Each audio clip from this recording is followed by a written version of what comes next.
Alright guys, level 10 1v1 tournament I'm doing here. So this is Fajita's tournament. And if you want to know what the rules are, I guess I can edit that and put that up on the screen real quick. Yeah, I'll add that I'll add that there when I edit the video.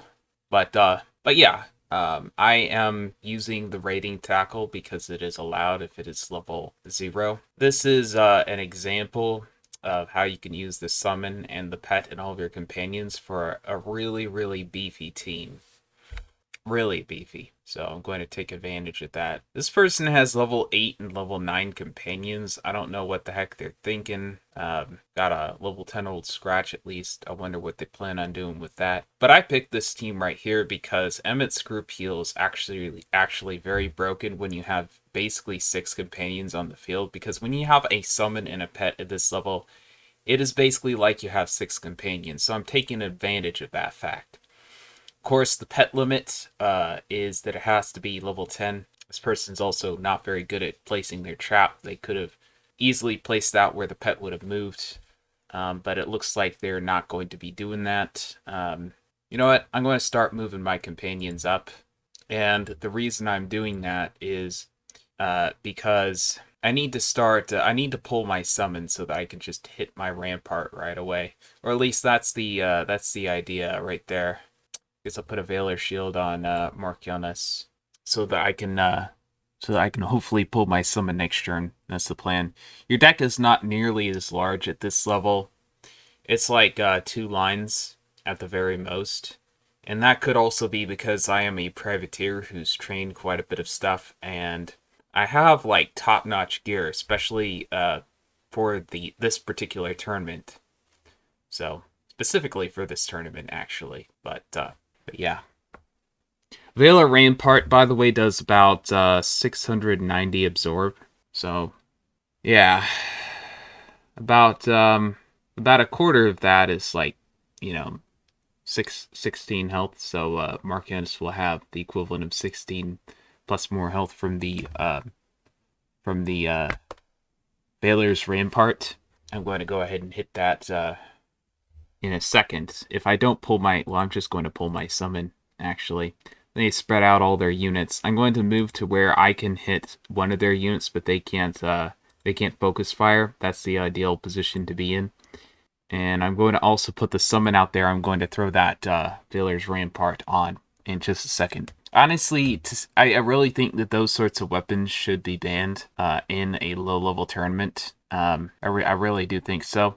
Not only is it ridiculous to make people feel like they have to pay at low level because people rightfully take low level less seriously, and they probably should at the moment, because not as many people do it. So I don't really think that making it super advantageous for someone to pay for something should be a thing at the moment. Now, in the future, when it picks up a little bit more, we should allow like crown shop stuff. But I think it's a little bit too soon to allow that in the rules. But we got 8 people in this tournament, so clearly enough people were interested still. But I think a lot more people would have joined if crown shop weapons and stuff were banned. And they are busted, as you'll see in this match. All right, Veiler Rampart, here we go. Should we go for the below here, guys? Should we kill Disloyal Jordan Devereaux? She has an entire deck, so I'm thinking maybe I should hit my will buff first. I think I'll hit my will buff first. I want to make it so that only Bonnie and her pirate can hit my Exeter, or my Emmett, I should say. So there we go. There's the Veiler Rampart. We have basically 6 units on the field. And for whatever reason, they banned Tough Pets, which makes no sense, because what Tough Pets basically do is they increase the health pool of the pirates, making it so that they are less prone to one-shot damage, which this turn, if I get some high rolls or something like that, I could literally just walk up and one-shot their pirate, and there's not much they can do to counter it, except right now I guess they could run away, but still. That would give me an advantage, because I would be able to Mornsong their Bonnie Ann down. So, yeah, I think Tough Pets should definitely be allowed. I was looking at at a P stuff just a bit ago. They brought it last match. I don't know if they brought it this match, but the P stuff has more health than most pirates currently do at level 10. That thing is like insane. So if y'all want a little tip, I think if I had a P stuff, I'd be bringing it here instead of the pet that I have. I've got a second chance Santa Claus pet. I think having the P stub would be quite nice though. Send it up ahead instead of my companions. Yeah, I think I would like that, to be honest. Then I would give it something, I don't know, like annoying, like Selfish Relentless too. That's what I do. All right. Last time we one by one focused down on her companions. This time we're going to go straight for her pirate. We're going to see how that goes. Another insane weapon is Fool's Wand. It gives 50 damage and 6 range. I was very tempted to bring that, but, you know, I think this weapon is more busted. Okay, we got the Burst Fire. That's a guaranteed epic, by the way. Okay. No Overwatch on her Bonnie. Her Bonnie Ann has Return Fire, which at this level I do not recommend so much. I think Overwatch would have helped her much more in this situation. Look at that. She's almost dead. Like if she doesn't heal herself right here, run away, something. If she runs away though, my pet could probably chase her down. That's the issue.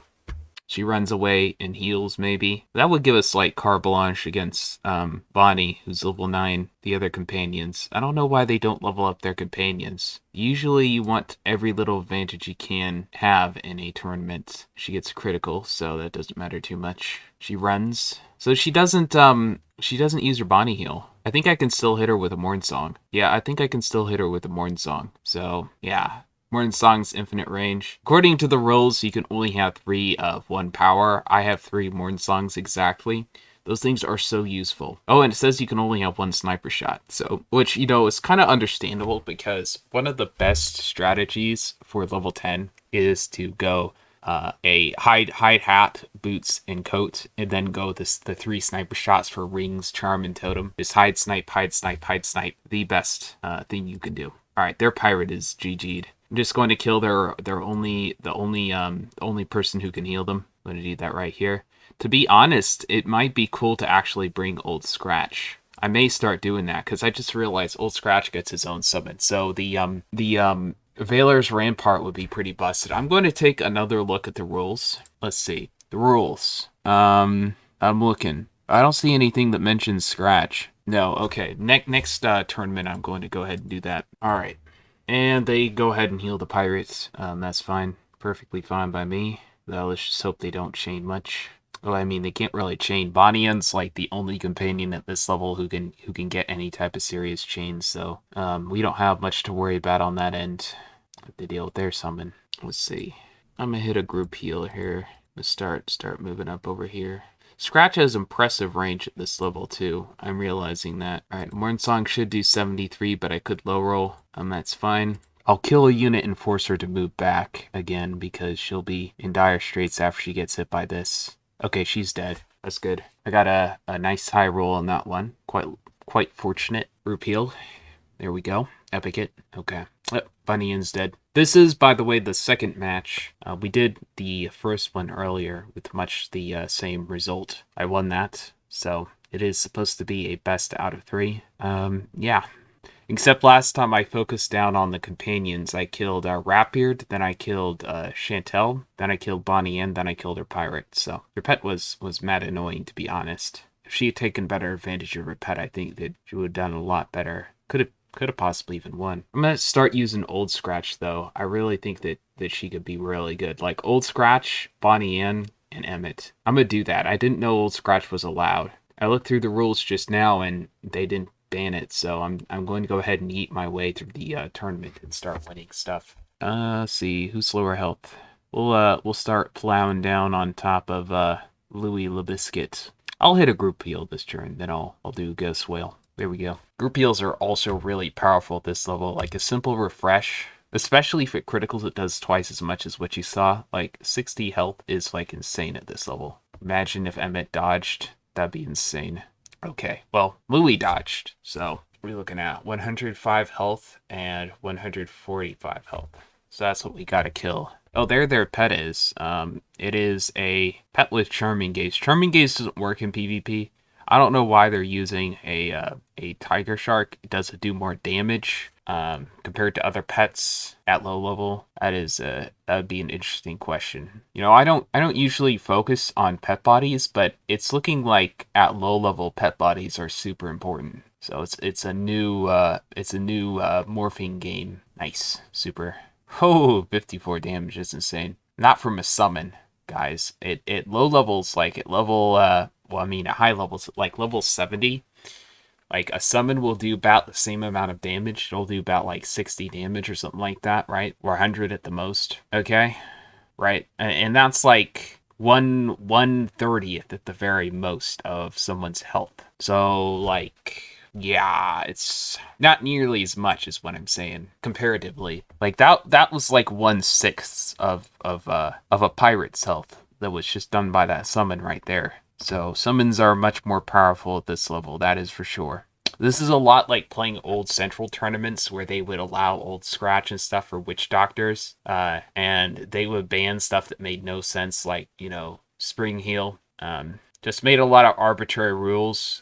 Clearly, people who didn't do a huge amount of PvP. Now, Old Central was interesting. Everyone used to take Old Central so seriously. Now everyone takes Final Bastion tournament seriously, and, you know, to be honest, I think that's a good change because Final Bastion, they know what they're doing. They really know what they're doing. You got some top players. You have the game's best Buccaneer. You've got I think like the 3 best swashbucklers in the game also running that as well. So they're very attuned to the state of the game. So I think that they're if you ever start doing tournaments, there's someone you should probably emulate. At least look into their rules, see why they made them, all that good stuff. The only reason I actually started doing my own tournaments, actually, why I started hosting my own, is because Final Bastion doesn't do 3v3 tournaments.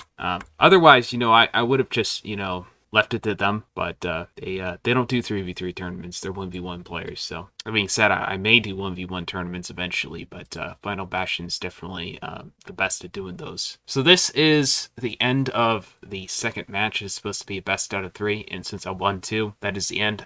If y'all actually made it through to the end of this, that's fantastic. Y'all champs. Peace.